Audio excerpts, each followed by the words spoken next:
You have a nice blurry background. I do. All right, here we are. We are live. Welcome, Facebook. I am here today with poet and painter Mike Nelson of Space Bee Studio to talk about a really interesting tarot deck that he has just come up with. But let's hi, Mike. Hi. Start with that. Hi, Kathy. How you doing? Great. It's been a few years since Mike and I have seen each other. We met Yeah. in Portsmouth, New Hampshire, Yeah.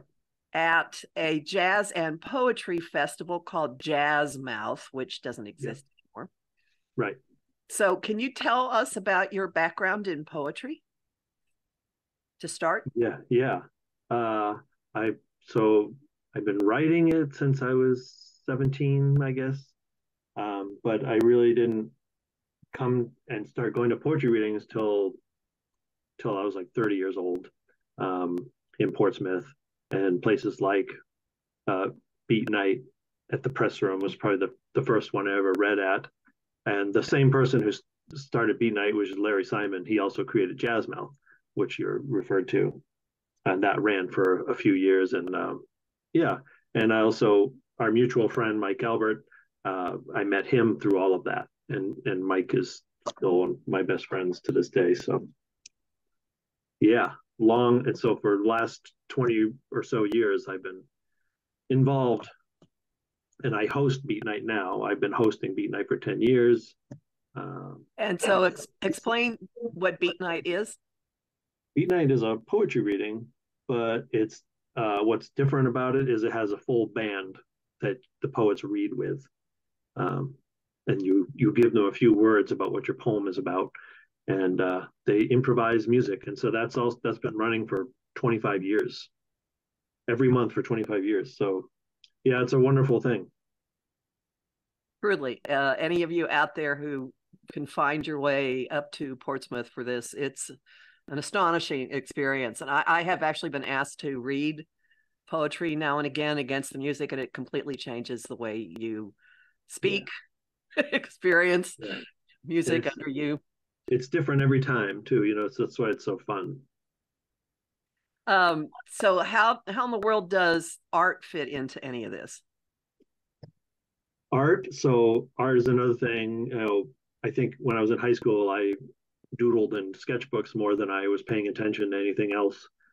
And so, yeah, I've always been interested in that visual way of expressing yourself. But it wasn't until around the same time, like around 30 years old or something, I started painting, and I started painting bees. I just had this idea, um, and just went with it, and I've been kind of painting the bees and the birds ever since then. And this project with the tarot deck started probably in 2019 or so.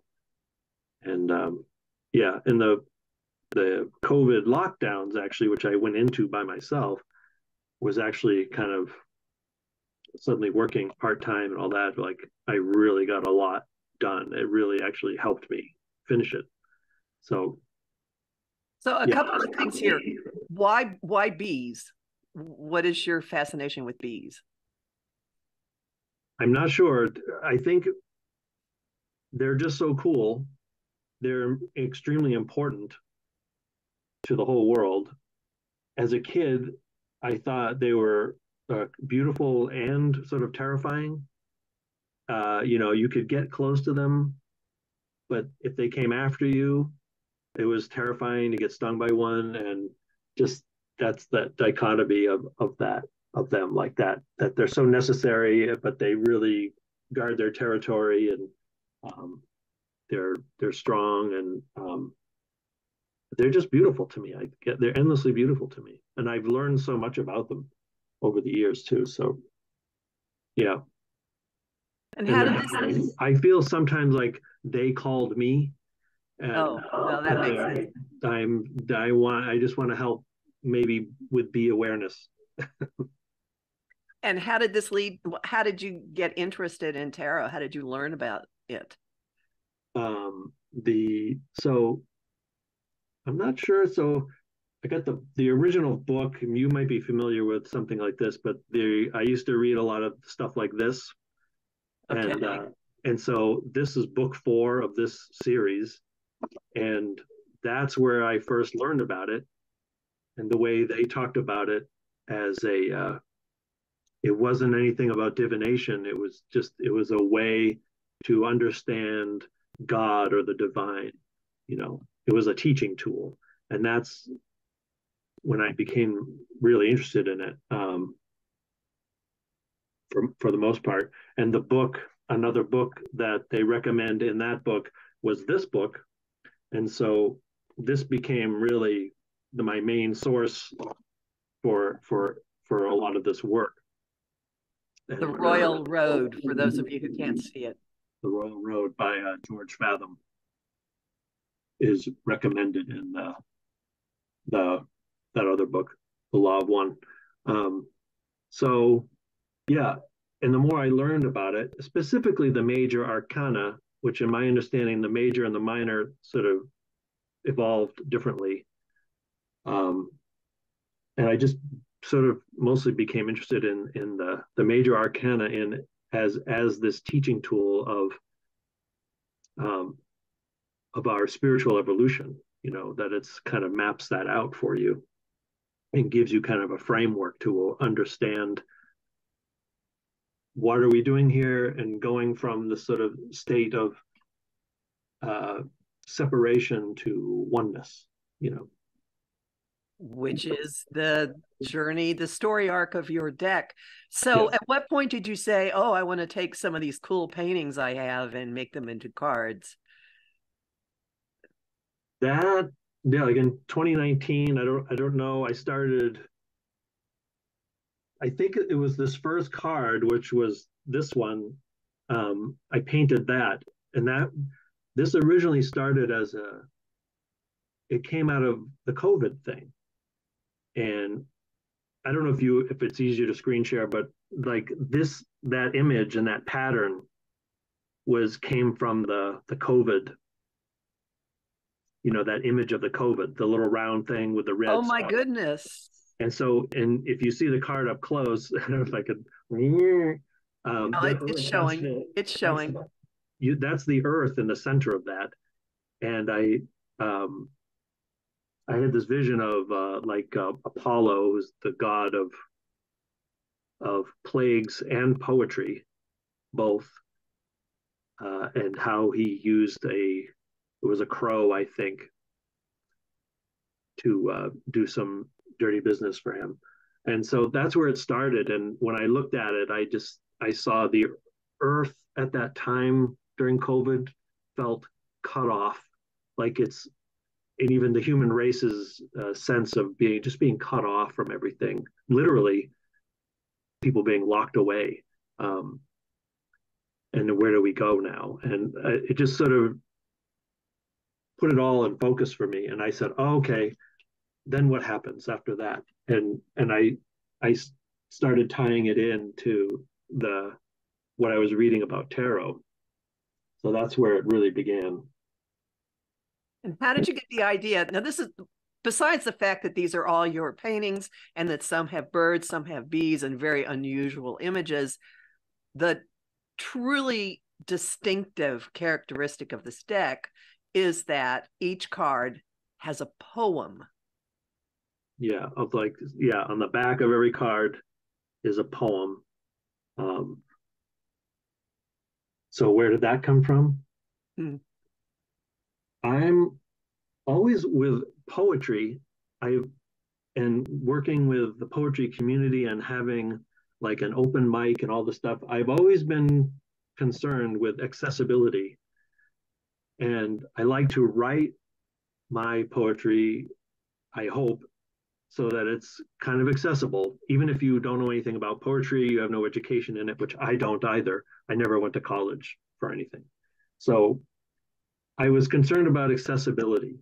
And a lot of decks come with books and lengthy explanations and all this stuff. And I thought, how do I simplify this? And I got this idea. Really, the poetry part of it all happened earlier this year. And that was the idea, was to make it accessible, like to not, I started out writing a small book to go with it. And I thought, you know what, I don't want to do that. I thought, how can I simplify it? How can I get rid of the book? And so the challenge was to, how do I write a poem for each one of these cards, for each leg of this journey in this simple form? I found the poetry form that I'm using is called Rispetto, which is like an Italian poetry form. And it's two quatrains with a simple rhyming scheme that's easy to read, easy to understand, possibly even memorize. And that it's right there on the back of the card. You don't have to look up anything in a book. And so that was where that came from, is to try to make the whole thing, which is complicated. Tarot can be complicated. And some things other books that I've read and stuff, it's just maybe overly complicated. So it was trying to make it accessible. Would you be comfortable sharing the poem that's on the back of the card you already described to us? The back of this one? Mm-hmm. Separation. Yes. One day you realize you've lost your voice, cut off from nature and divinity, witless to the fear behind every choice, a victim of your own self-certainty. The pain of your separation is deep, the endless toil of what is sown and reaped. So sure of what you know, so self-possessed, but always one loss away from madness. So this is the beginning of the journey, separation, sort of being unaware of yourself and how you're creating your own reality and the mistakes we tend to make over and over again. And sort of part of the idea too with this deck was that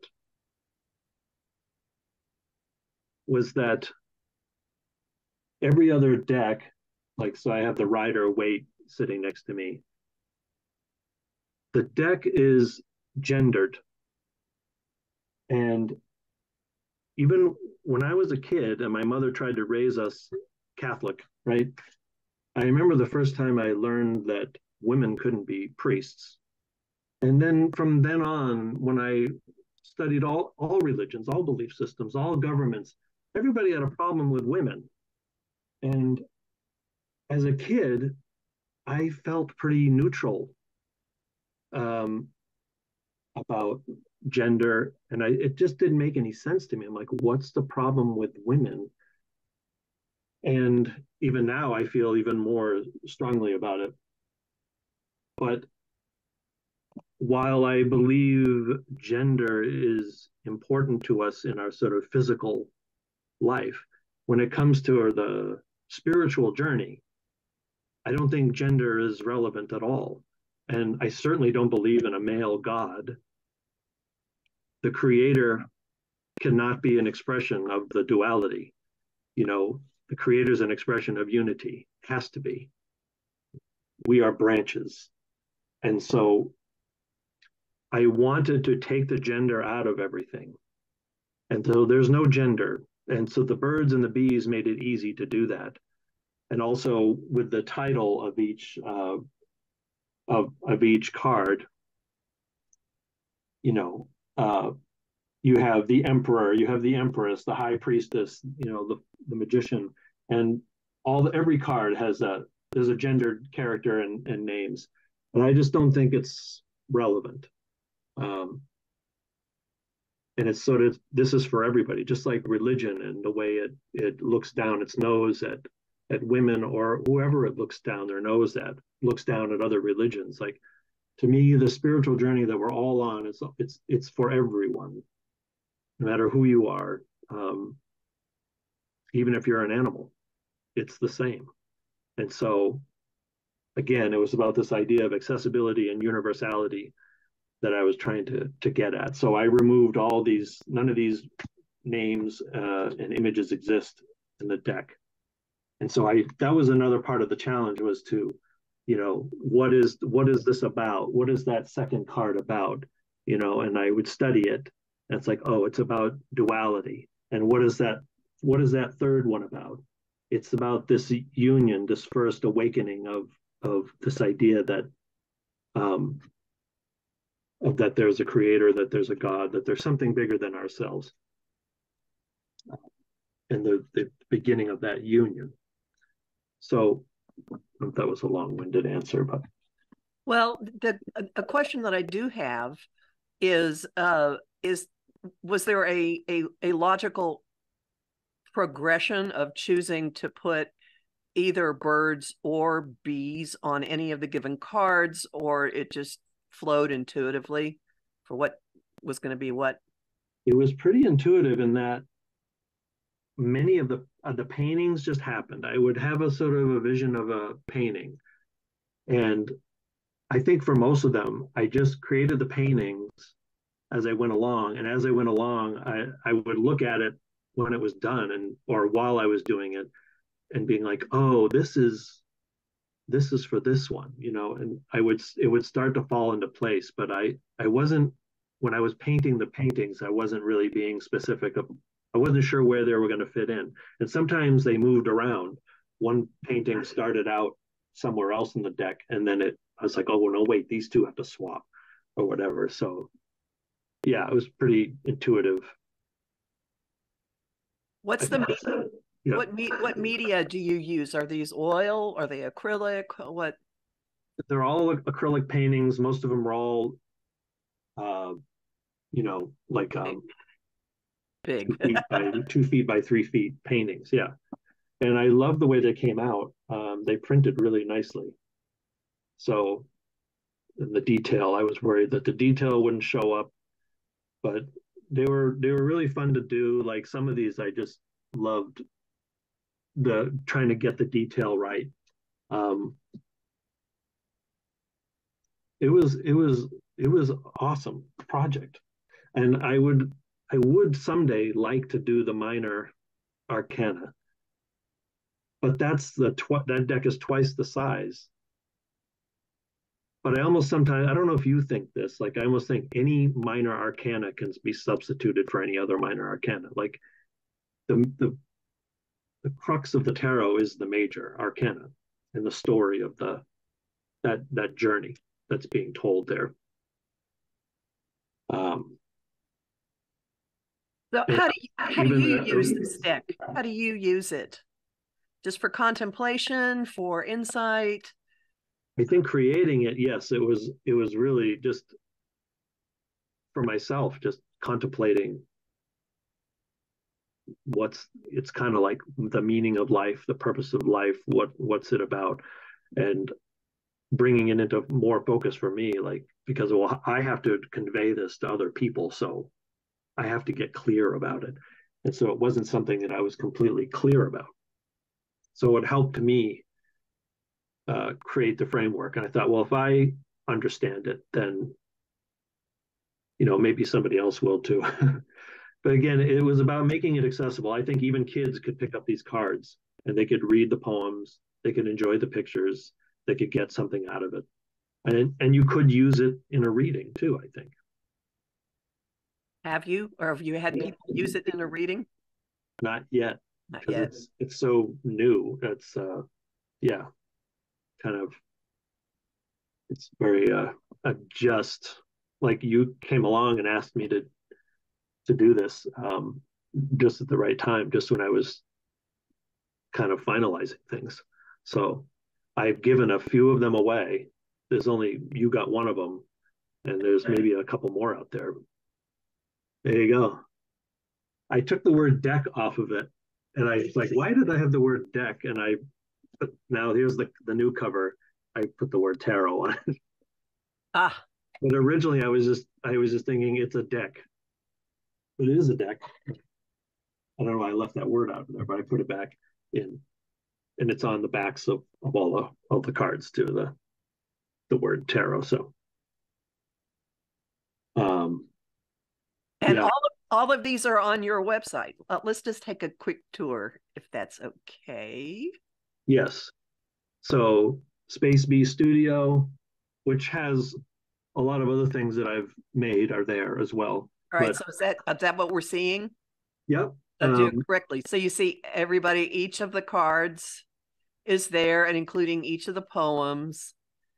Yeah, if you want, you can go there and you can look at and read the entire thing for free. I'm not really out to like make any money off of anything. You can buy a deck though. At the top of the page, there's a link, and there's I feel bad about the money. It's very expensive to print a deck, and I'm not a company, and I don't have like money to invest.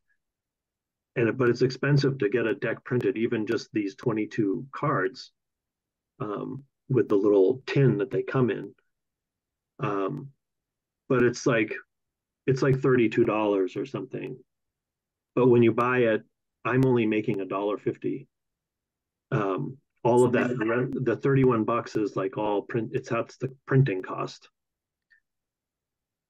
So, but yeah, you can look at it, and all of the whole thing is right there.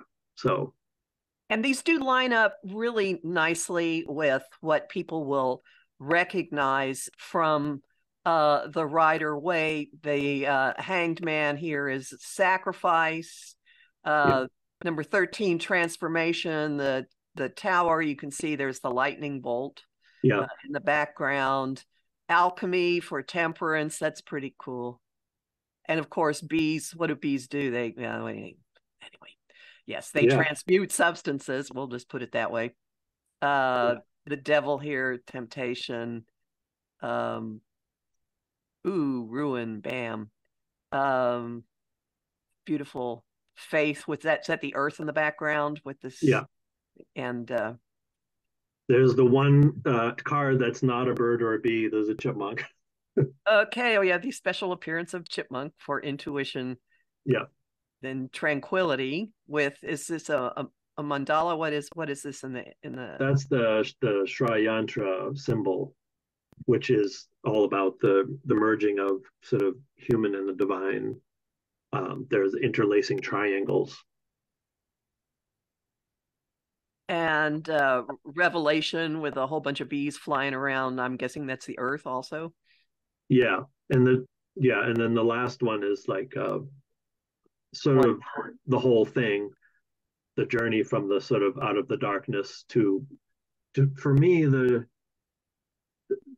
culmination is not just about, it's about partnership with the divine, and that ultimately though it brings you back to the earth.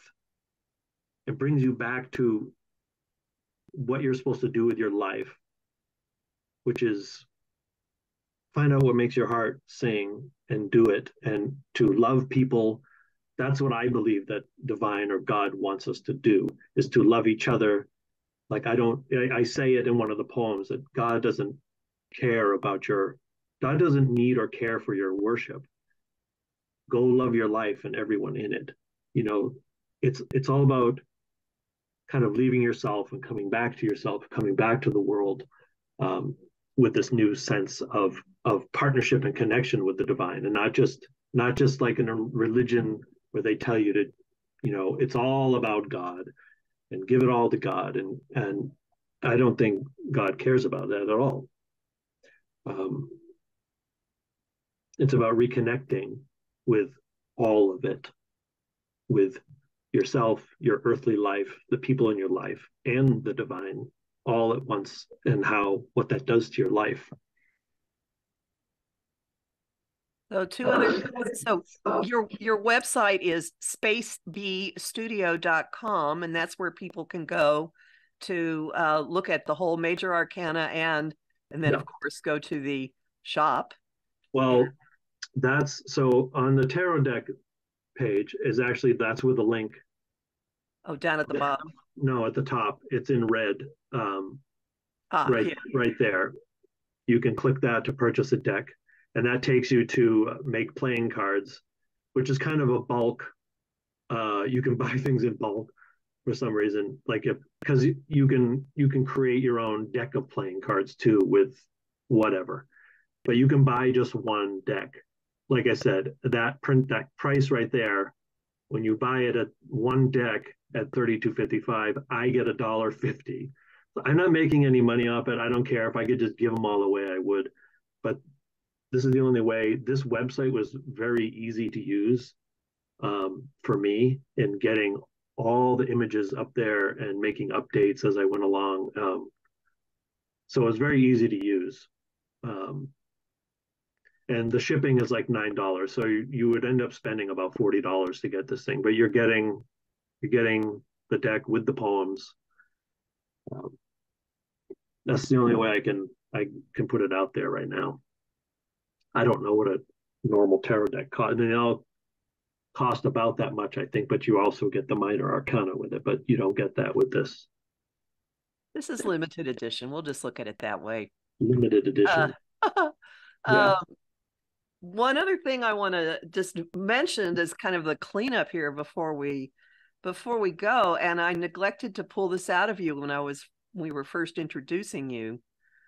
Your role in poetry extends to having been the Poet Laureate of the city of Portsmouth, New Hampshire. Yeah, 2017, 2019. Yeah, I was lucky to be the Poet Laureate.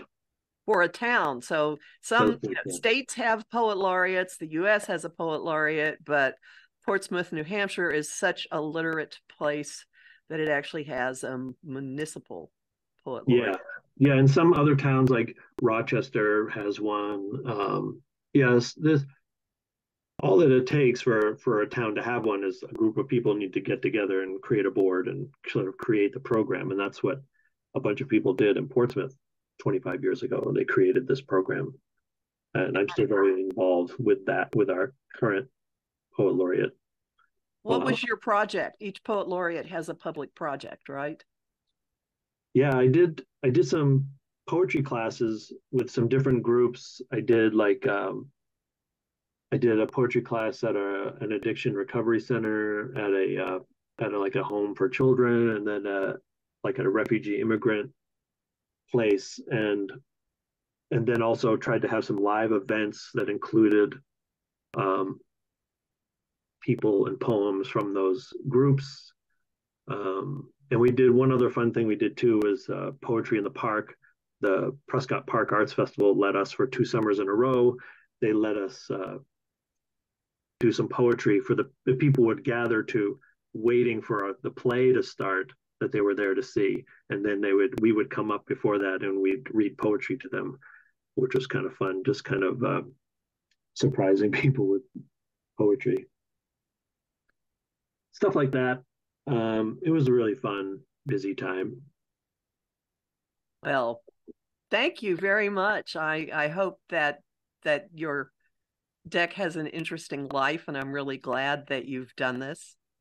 I was quite pleased. I mean, I heard about it and went, sure, I'll look at it. And I went, whoa, I own more than 1,000 decks. I have worked with more than 1,000 decks over my many years, and I have not seen one like this. So, well, yeah, I'm so grateful for this opportunity and that you think that, and yeah, I'm kind of over the moon about it. So, thank you so much. Yeah, well, and I hope I will see you at a beat night again. Yes. Promises about when. I do make it up to Portsmouth now and again. Yeah, come on up, and me and you and Mike will go out for dinner.